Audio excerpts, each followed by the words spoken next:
Hello, pre-calc. This is our last new material video.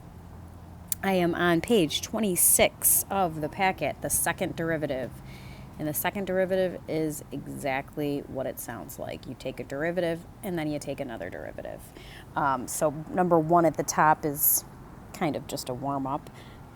If I take a derivative, let me zoom in a little bit here. Okay, if I take a derivative, I would have f prime of x equals derivative of sine x is cosine x. The second derivative gets labeled with a double prime, f double prime of x, and then I just take the derivative of the derivative, which would be negative sine x. Okay, the next one, why don't you pause the video, rewrite, take a first derivative, and then take a second derivative, and then come back and I'll have the answer on the screen. Okay, you can see I rewrote the original to x to the 1/2. I took a first derivative in blue, 1/2 x to the negative 1/2. I took a second derivative in black, negative 1/4 x to the negative 3/2. The way I would write this final answer would be I'd make a big fraction because I'm going to have the 4 on the bottom with the square root of x cubed, and on the top I'll have a negative 1. That's how I would write the final answer for the second derivative. Okay, and the first derivative is, the instantaneous velocity, the slope of the tangent line. We know all that. The second derivative is the acceleration. You've heard the word acceleration before. It's the rate of change of rate, which just means it's a second rate. Acceleration is the derivative of the velocity function. It's the second derivative. So I can either ask for f double prime, and then you need to take a second derivative, or I can use the word acceleration, and then you need to take a second derivative. Okay, so let's go back. This problem is actually the problem that is on the very first page of the packet. A projectile is propelled into the air from ground level with an initial velocity of 800 feet per second. If Earth's gravity is constant, its height in feet after t seconds is given by, so this is the function we're working with. That's an upside down parabola. I'll do the visual after we do the, after we actually answer the questions.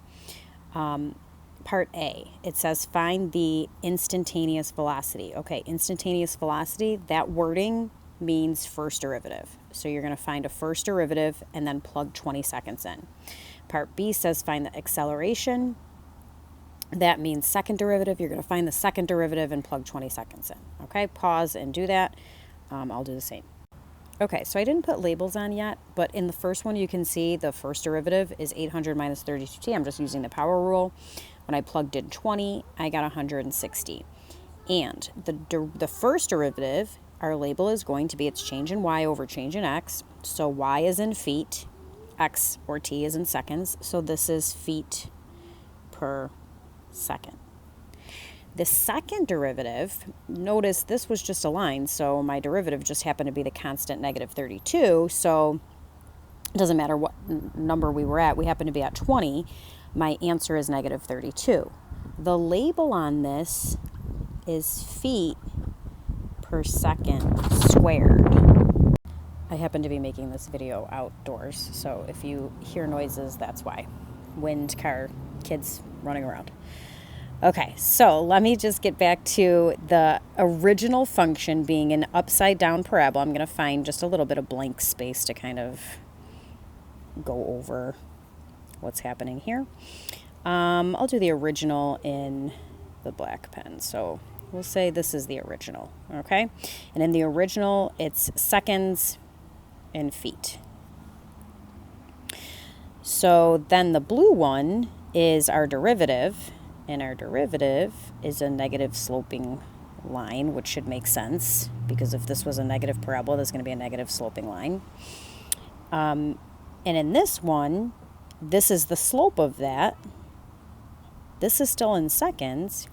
This is in feet per second, okay? When I take a slope of the first one, it's feet per second, okay? It's y's over x's. So my answers to the derivative here, all these guys, are feet per second. Well, in the last example, it's a negative line. And that should make sense graphically just in terms of what we're doing. If I have a negative facing parabola, then the derivative of that is a negative sloping line. And the derivative of a negative sloping line, keep in mind, the slope everywhere on this line is negative 32.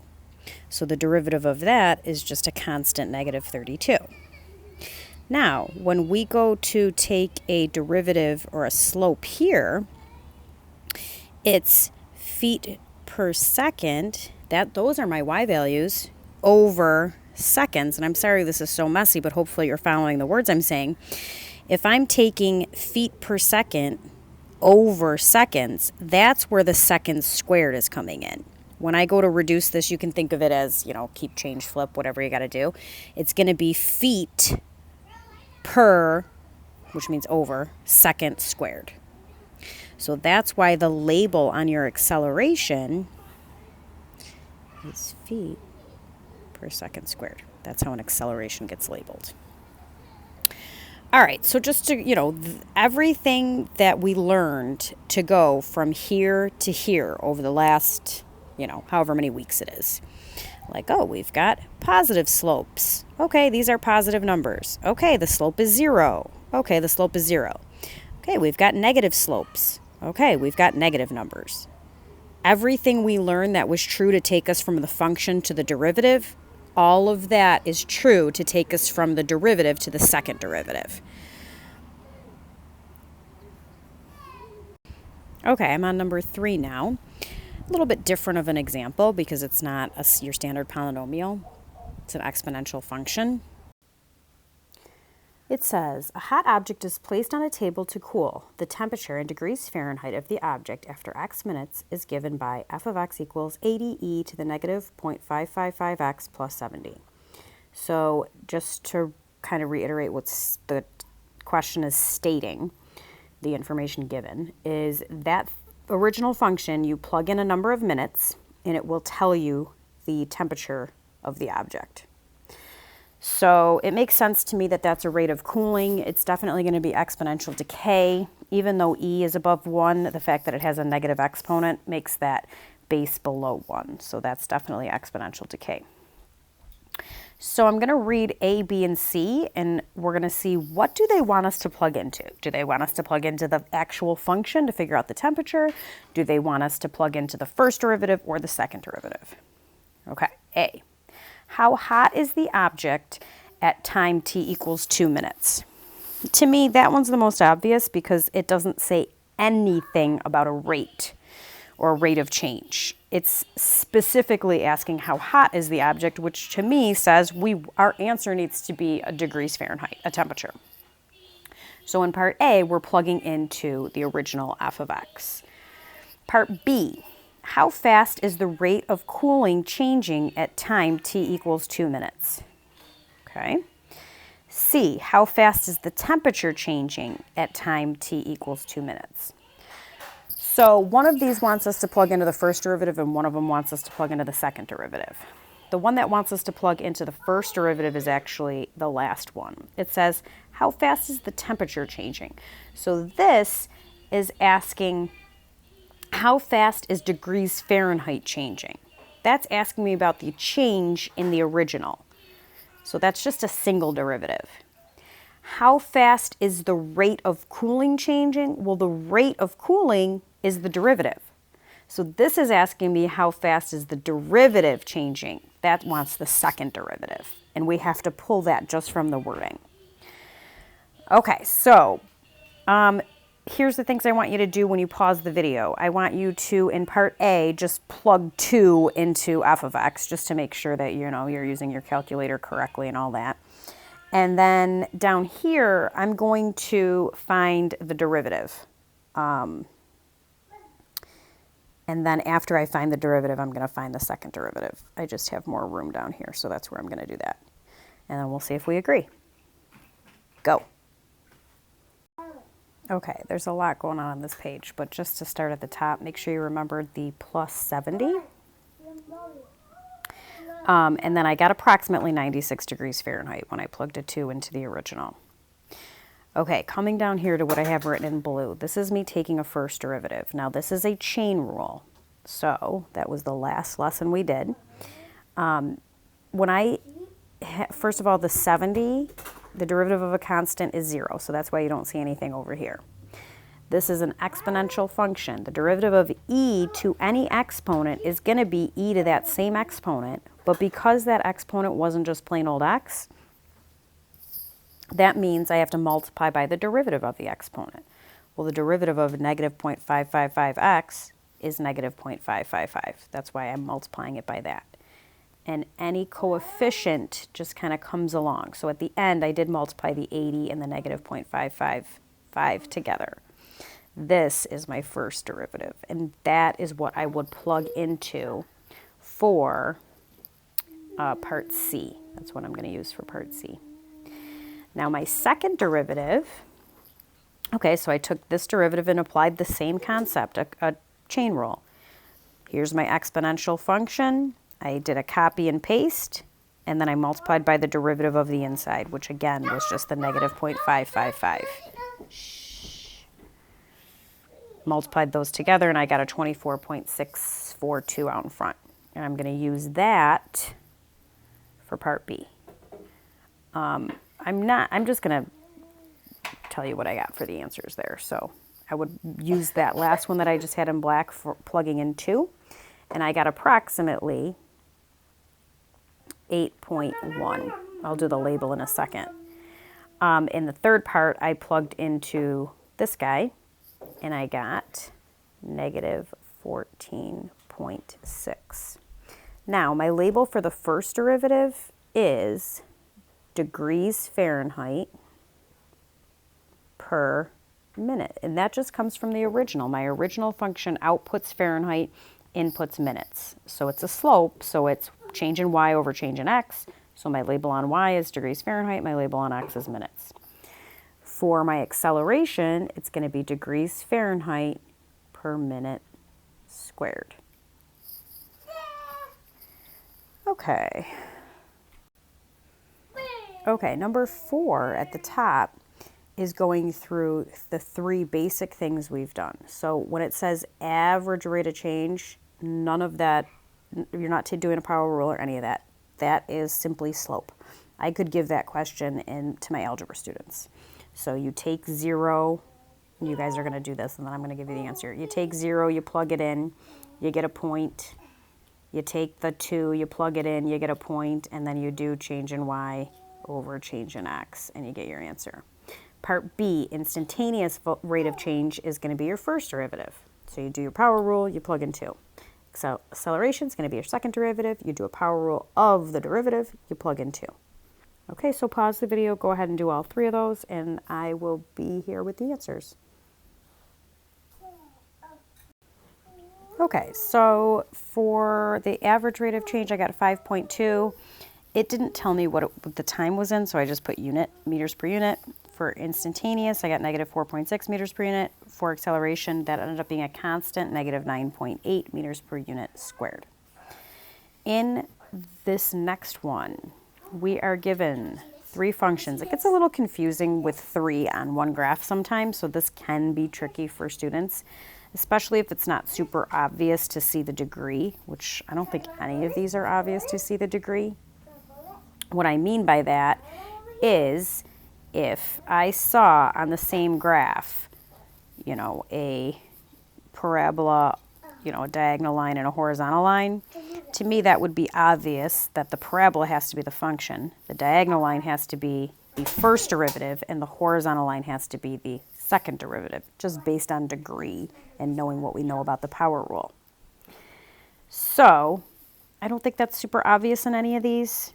So what we have to look for is more of the stuff that we talked about, like with turning points and x-intercepts, and when the function is increasing, the derivative should be above the x-axis, and so on. All right, so hang on. Okay, so if I'm looking at where things are intercepting the x-axis, I can see that the blue one is intercepting the x-axis right there. Okay, sorry, I paused it. Okay, that guy's intercepting the x-axis right there, which tells me that I'm looking for a turning point on another one of these. And I see a turning point on the black one. So that means that the blue one must be the derivative of the black one. And then I just kind of followed along to see if this pattern continues. Yep, there's another x-intercept right there, and another place where the derivative would be 0, another place where the derivative would be 0, and the blue one has an x-intercept. So I know the blue one is the derivative of the black one. Okay, let's see if we can find another pairing like that. And I'm just going to go to the laser pointer. When the blue one has a turning point, the red one has an x-intercept. Blue one has a turning point, red one has an x-intercept at that same x value. Blue one has a turning point, red one has an x-intercept. So let's see if we can follow this. The red is the derivative of the blue, and the blue is the derivative of the black. It gets a little confusing to say, but that must mean that the red one is the second derivative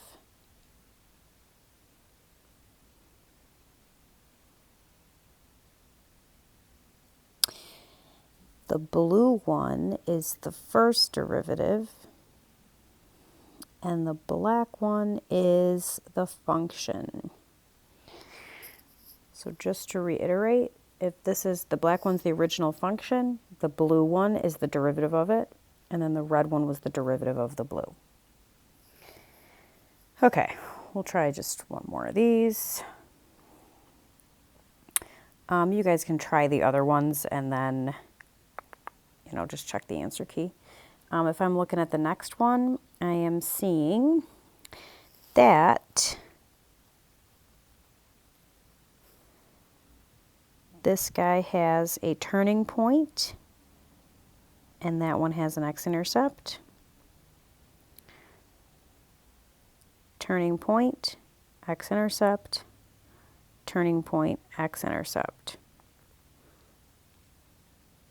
This one has a turning point, red one has an x-intercept, so these might actually be color-coded, which would give it away. But when it prints out in class, they are all just some sort of shade of gray, so you can't really tell which one's which. But this one's going to end up being the same in terms of the colors.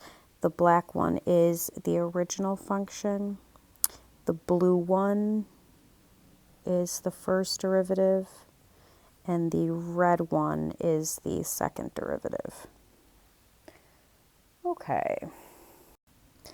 Last page of the packet.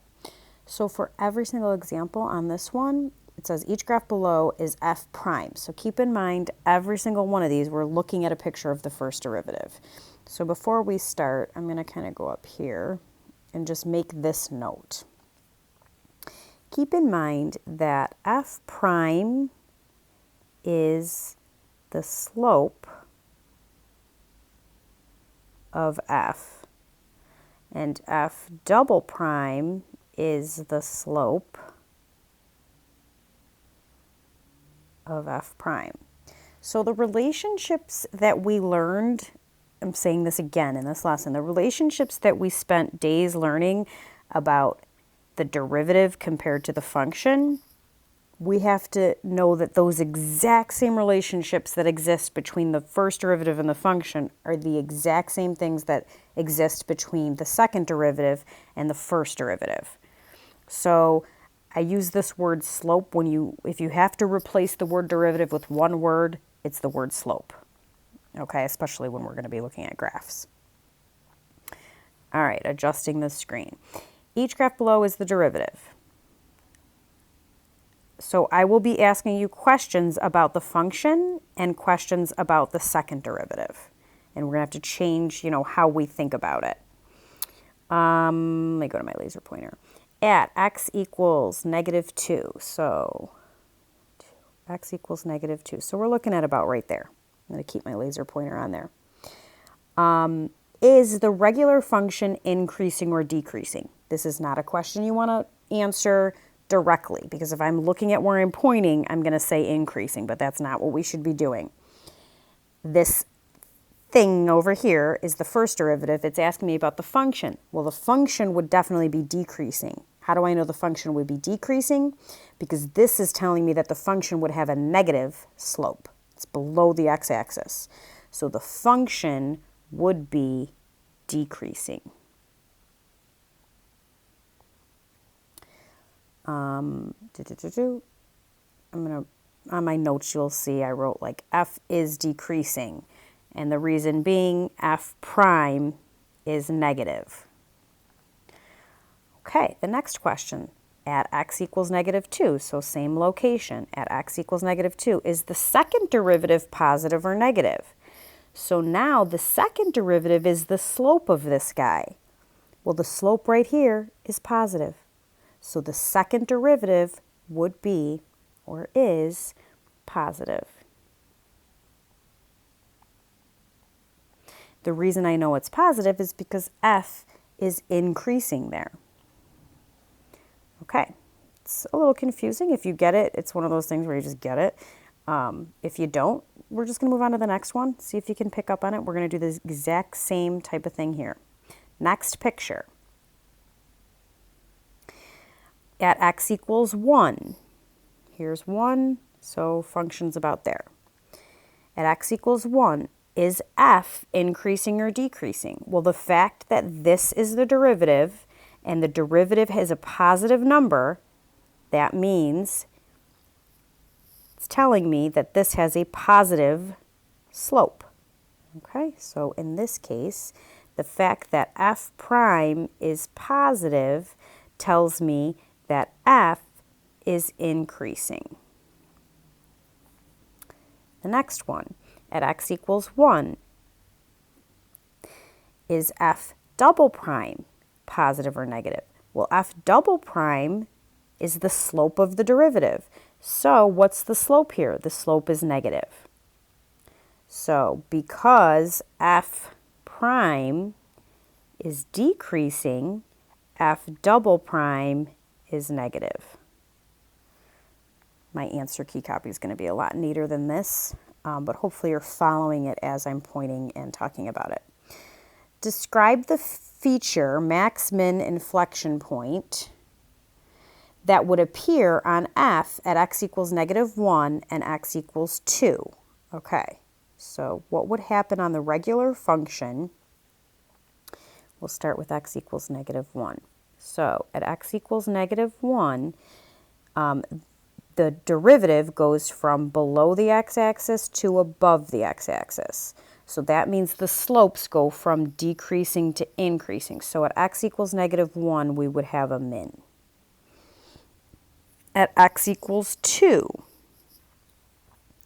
the slopes are positive and then still positive. Even though they hit 0 in there, they're still positive. So the only way for me to have positive slopes hit 0 and then be positive again is to have an inflection point. So at x equals 2, we would have an inflection point.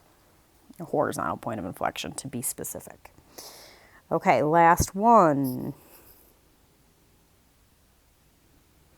You know what? This one, since this one's just like the one ahead of it, why don't you guys pause it, answer, and then I'll come back and I'll just have the answers in here.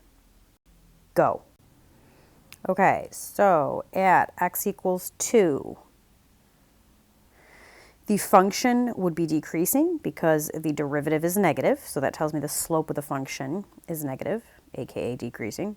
At x equals 2, the second derivative would be positive because the second derivative is saying, hey, what's the slope here? The slope here is positive. At x equals -1, we would have a horizontal point of inflection. At x equals 4, 1, 2, 3, 4, that's this guy, we would have a max because it goes from increasing to decreasing, positive slopes to negative slopes. Okay, that's the end of the packet, people. Thank you to everybody who has followed along, and we will be starting review soon.